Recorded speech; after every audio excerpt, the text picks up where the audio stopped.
რატომღაც ქართულმა სახელმწიფომ ეს ჩემზე ძალადობა რაღაც საინტერესოდ შეფუთა და ფაქტობრივად შემომიტრიალა უკან.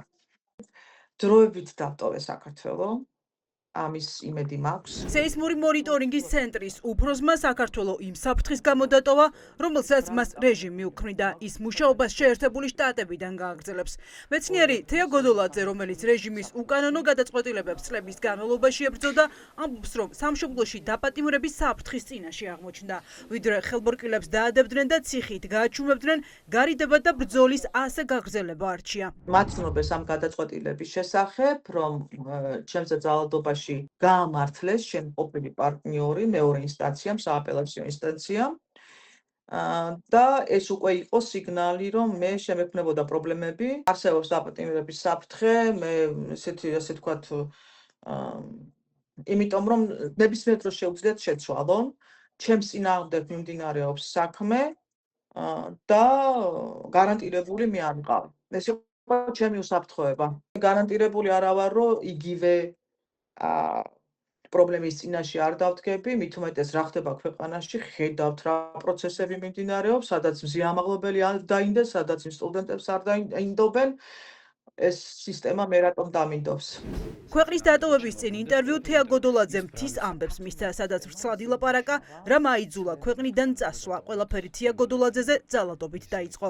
რეჟიმის კრიტიკოსმა სეისმოლოგმა მისი ყოფილი პარტნიორი ცემაში 2 წლის წინ ამხილა და სასამართლოში უჩივლა. ნაცვლად იმისა, რომ სისტემას დაზარალებული ქალის ინტერესები დაეცვა, სახელმწიფო მის ყველაზე დიდ კრიტიკოსს საქმე პირიქით შემოუბრუნა. მსხვერპლ ქალს ძალადობის ბრალდება წაუყენა, სავარაუდო მოზალადე კაცი კი გაამართლა. შინ როდესაც სასამართლოს საერთოდ არ ითვალისწინებს ხოლმე მსჯავრდებულების ჩვენებას, არ მიაჩნიათ არაფრად. ამ შემთხვევაში იყო როგორც ფსიქოლოგიური ექსპერტიზის დასკვნები, მოწმეთა ჩვენებები, აბსოლუტურად ყველა მტკიცებულებას გვერდია უარა სააპელაციო სასამართლომ და დაადგინა გამამართლებელი განაჩენი. ეს არის ერთ-ერთი ყველაზე სამარცხვინო განაჩენი, რაც ჩემ პრაქტიკაში მე წამიკითხავს. სეისმური მონიტორინგის ცენტრის ხელმძღვანელი მის მიმართ დაწყებულ დევნას რეჟიმის მხილებების კასკადს უკავშირებს. მეცნიერი ამბობს, რომ სისტემის განსაკუთრებული სამიზნე ბოლო დროის ყველაზე ტრაგიკული მოვლენის შესწავლის გამო გახდა. როდესაც მკვლევართა ჯგუფთან ერთად სეისმოლოგმა თქვა, რომ შობის ტრაგედიის დროს ხელისუფლებას უფრო დროული რეაგირება შეეძლო, რასაც ასეთი მსხვერპლი არ მოჰყვებოდა. დევნა არ მიმდინარეობს ჩემ წინააღმდეგ ეს 2 დღე და 3 დღეა, ეს ზუსტად ჩემს წინააღმდეგ დევნის გამო მოხდა ზუსტად ამ ბრალის აყენება. ეს არის აშკარად რაც ხდებოდა. მე უკვე ძალიან არ მიყვარს ხოლმე ესეთი თეორიები, მაგრამ ფაქტობრივად ვთვლი, რომ ეს პროექტიც მიუხედავად იმისა, რომ ძალიან ძიმია ჩემთვის ამი აღიარება, ფაქტობრივად რეალურად რუსული ტიტუშკები მეც მომიგზავნეს.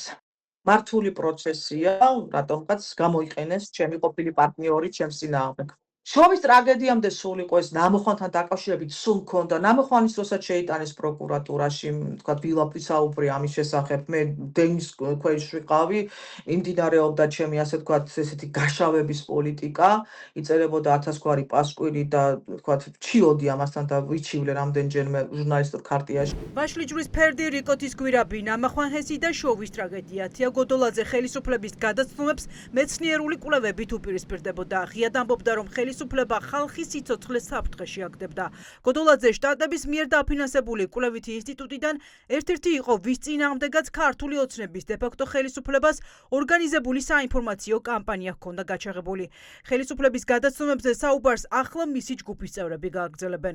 განცდა, რომ კრიტიკული დასკვნის მომზადების შემთხვევაში შეიძლება რაიმე არასასიამოვნო პროცესები დაიწყოს, ეს წლებია გვაქვს და პრინციპში ზოგჯერ დაწყებულა კიდეც, ეს ახალი არ არის. განსაკუთრებით მაინც ჩართულია პროცესებში, ინსტიტუტი ფუნქციონირებს, ყველა დეპარტამენტი მუშაობს, მონიტორინგის სისტემები სტანდარტულად მუშაობს, ესე ჩარევა ჯერჯერობით ჩვენ საქმიანობაში არ ყოფილა.